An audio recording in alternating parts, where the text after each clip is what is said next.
ustedes. El día de hoy nos encontramos en el Museo Antropológico de la Universidad Nacional del Centro del Perú. Somos de la Facultad de Educación, Escuela de Filosofía, Ciencias Sociales y Relaciones Humanas. Este proyecto va de acuerdo a todo el salón. Es acerca sobre la difusión del museo de nuestra universidad, del curso de cultura universitaria. Espero que sea de su agrado. Gracias. Hola, muy buenos días. Soy el estudiante Gómez Pérez Jack de la Facultad de Educación y Filosofía y soy de segundo semestre. Aquí tenemos dos ejemplares, son tarucas provenientes de América del Sur, más que nada de los Andes. Esta especie se categoriza porque, por ejemplo, aquí vemos las astas, este de aquí es el macho. Probablemente este haya sido un macho joven, ¿no?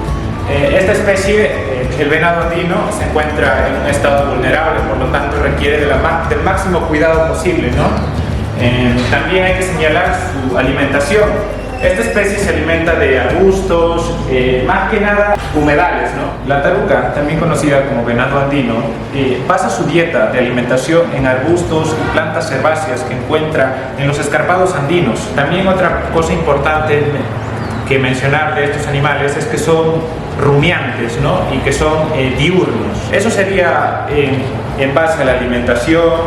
Bien, continuando con la exposición de los animales, aquí tenemos a una de las aves que ha causado mayor tendencia en el país, en el Perú se podría decir, por la llamada gripe aviar, ¿no? Algo que distingue a este animal, a esta ave en específico, es que es de la familia monotípica Pelicanidae. Como se puede apreciar, tiene un largo pico y abajo de ese largo pico tiene como una bolsa. Esa bolsa le sirve como drenaje porque ella captura su pez. Cuando captura el pez también traga agua. Esa bolsa sirve como drenaje. Ahora, esta especie anida más que nada en las islas costeras del Perú. Se podría decir que también en algunos lagos de agua salada. Se alimenta de pequeños peces, algunos mariscos, algas. Eso es todo lo que se puede decir respecto a esta ave. Gracias. Continuando con la exposición, aquí podemos apreciar a la foca de la especie de los fósidos. Hay que destacar algo muy importante sobre esta especie, que no habita en cualquier parte, se podría decir. En el Perú, más exactamente, habitan en la isla de Piura, en la isla llamada Foca. Esto se debe a los climas que básicamente han adaptado al lugar donde ella vive, porque en medio de su isla se cruzan corrientes como la de Humboldt y la corriente del Niño. Esta especie se alimenta de peces, de crustáceos y de algunos mariscos. Su reproducción va en aumento, ya que la mayoría de pescadores, se podría decir, ha respetado esta especie. Y la isla Foca se distingue porque abarca mayormente gran parte de un centro de atracción turística. Mayormente los turistas van a ver a las focas en su hábitat, en la isla, ¿no? También se podría decir que no tienen muchos depredadores naturales, por eso es que su cantidad va en aumento, ¿no? De ejemplares. Bien, para apreciar a las distintas aves, por ejemplo, aquí tenemos al pelícano, a la foca, a la tortuga marina, al pingüino, distintos tipos de zorros, aves de la región Junín. También podemos encontrar pequeños camélidos y felinos. Gracias. A continuación,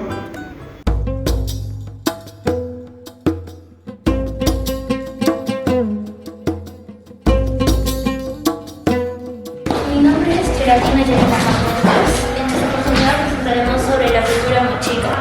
Mochica viene porque ha sido situado y encontrado en este lugar. Y moche por la ubicación donde se encontró y por el idioma que practicaban estos pobladores. Bien, esta cultura se inició 100 años antes de Cristo. Si podemos ver, acá está ubicada la tumba del señor de Zipán, donde fue encontrado con orfebrerías y muchos sacerdotes a su lado y cultivadores que le ayudaban a ese señor. Se desarrolló en el norte de la costa peruana, si bien actualmente está ubicado en La Libertad.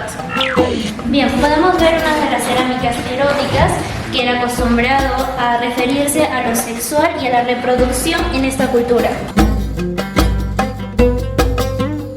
En este otro lado también podemos ver orfebrerías y cerámicas, el cual cual presenta nuestra cultura.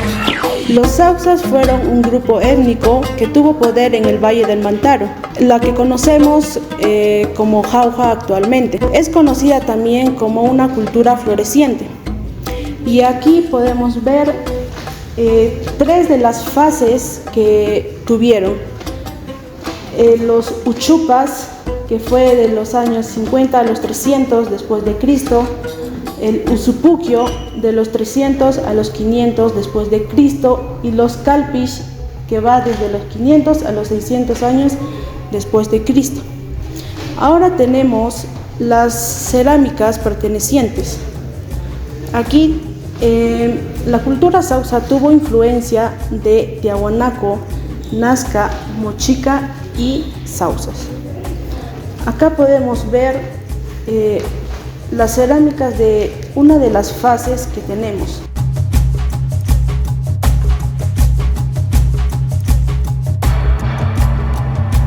Mi nombre es Saraí Rivera y a continuación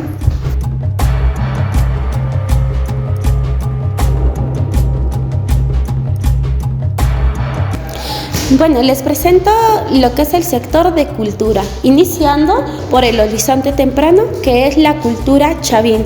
Está descubierto por el arqueólogo Julio César Tello. Está situado en lo que es en Ancash. Esa es la ubicación, es una civilización pre-inca que se formó en el periodo formativo andino. Asimismo, recordarles que esta cultura está considerada como la pamperuana por la gran extensión de tierra, o también denominada como la cultura matriz. Teniendo en cuenta una de sus grandes arquitecturas, que es el sistema de drenaje con dos propósitos, uno que permitía el paso de las aguas. Acá se ve un pequeño croquis de acerca de la arquitectura de la cultura chavín. También contamos con la escultura, que son las famosas cabezas clavas, al cual eran de piedra y también representaba a los guardianes del templo.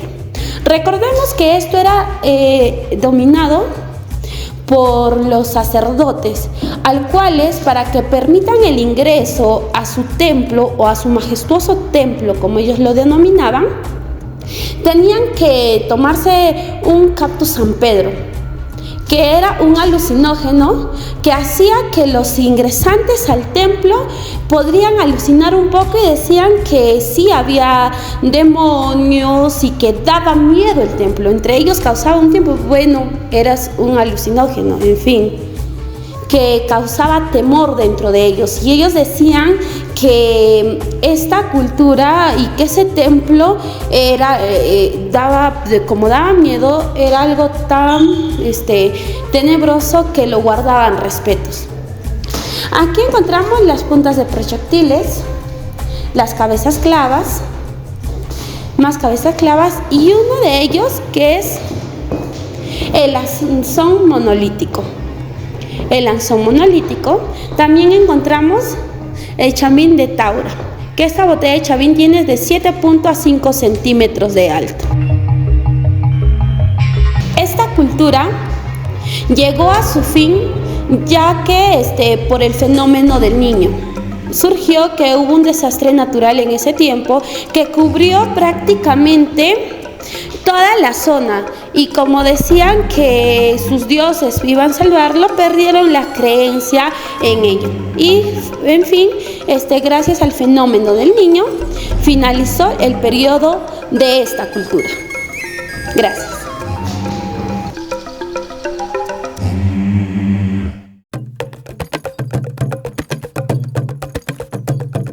El imperio inca fue el imperio más grande de la América precolombina.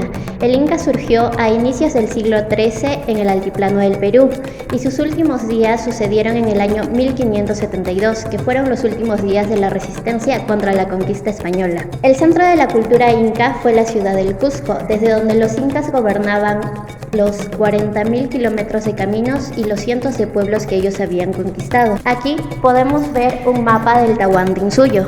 Podemos ver desde dónde abarcó el imperio inca y dónde finalizaba. Según la leyenda, los incas emergieron como un poderoso clan después de la migración de los fundadores de la región de Tiahuanaco, específicamente Manco Cápac y Mama Ocllo, quienes emergieron del lago Titicaca para fundar la capital de su civilización según una orden de su dios, que era el Sol. Este vasto imperio era una teocracia, organizada en líneas socialistas y gobernado como un inca que era adorado como si fuese una divinidad. En esta parte podemos ver el centro administrativo del Inca, Tepumpu. Este establecimiento, Ince de Pumpu, tenía una planimetría zoomorfa que representa una alpaca en posición sentada. El pueblo instalado tuvo una vida muy corta, de escasamente 70 años entre su fundación de la década de 1470 hasta su despoblamiento en la década de 1540. La construcción de la yacta fue ordenada por Tupac Yupanqui.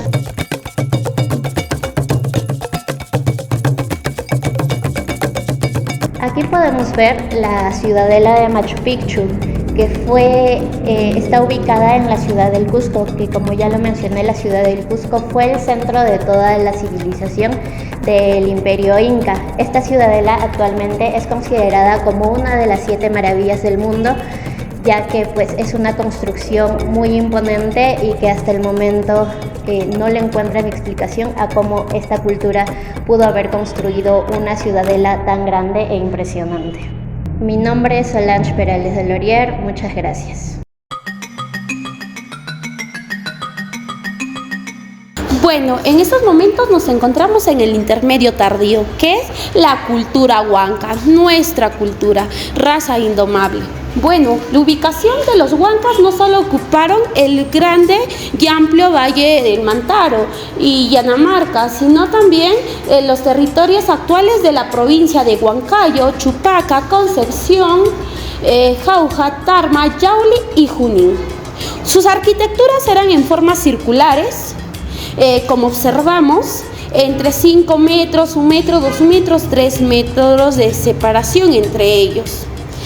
Las lenguas que se le conoce como el quechua huanca forman de 3 variedades, entre ellas está lo que es de Concepción, Jauja, lo que es Chupaca y el mismo centro de Huancayo. Su economía era a través de la agricultura y ganadería, ya que nuestro Valle del Mantaro consistía en amplias amplitudes de tierras fértiles para poder sembrar. Lo principal que ellos hacían era el maíz y la papa. A eso se basaba lo que es nuestra economía. También hacían intercambios entre ellos. Bueno, en su religión ellos veneraban al Aejo, que es el perro. Para finalizar, acá les mostramos algunas de sus cerámicas. Una de las vasijas. También encontramos acá partes de ellas. Es todo. Muchas gracias. Huari Horizonte Medio. Esta cultura se desarrolló en el siglo VII y hasta el siglo XIII después de Cristo. Bueno, empezamos a mostrar un poco más de nuestra identidad cultural. En la cultura Huari, como podemos observar, fue una civilización andina que se desarrolló a lo largo de los Andes. Esta civilización se desarrolló aproximadamente en el siglo VII a XIII después de Cristo. Este imperio tenía una característica en particular. Su imperio se expandía combatiendo con los señoríos de esos años. La ubicación de la cultura en Huari está aproximadamente entre la costa, cubría toda la costa y sierra del Perú. También, como podemos observar, también pertenecía a parte de Bolivia y Chile. Aquí les vengo a mostrar también las cerámicas. Primero por fases, ¿no? La fase inicial, que es la de robles moco, como podemos observar. La cerámica también en la fase de expansión Huari. En esta fase, como les mencioné, la cultura Huari tenía una actividad en particular, que era militar.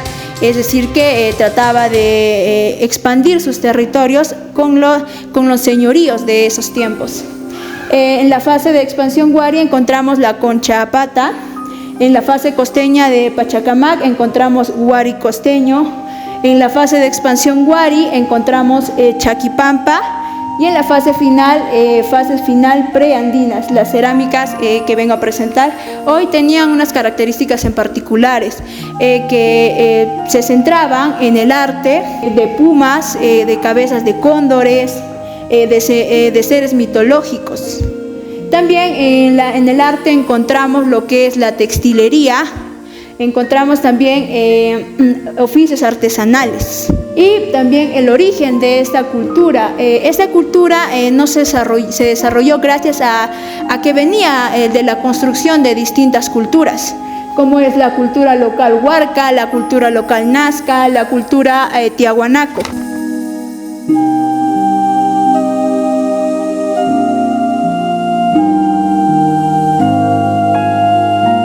Continuamos mostrándole un poco más de cómo vivían la cultura Huari en esos años.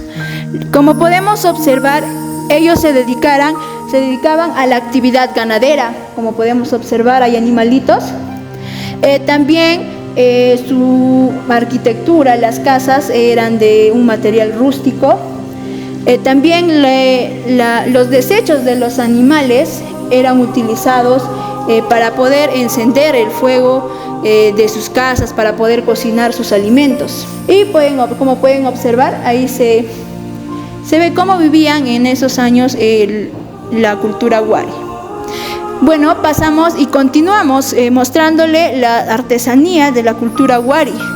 Como pueden observar, esta artesanía, estas cerámicas tenían características en particulares, que eran monocromáticas, que eran zoomorfas, porque tenían esa particularidad de formas de animales, de pumas, también de seres mitológicos, como se pueden observar. Ahora pasamos a mostrar una cerámica ya más completa, donde se puede observar que realmente esta cultura tenía esa característica de ser zoomorfa, ¿no? De tener animales en sus cerámicas, como cóndores, como podemos observar el cántaro Huari.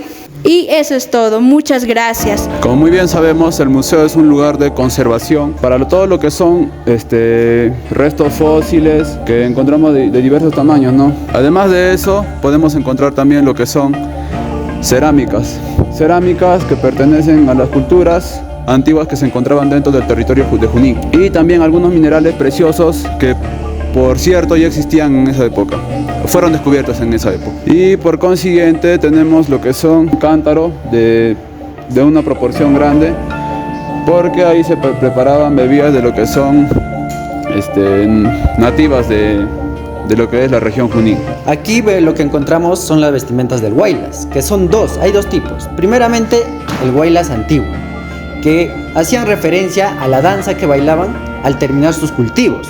Como vemos, cuenta con un chuco, su puyo y su fustán. Seguidamente encontramos el huaylas moderno.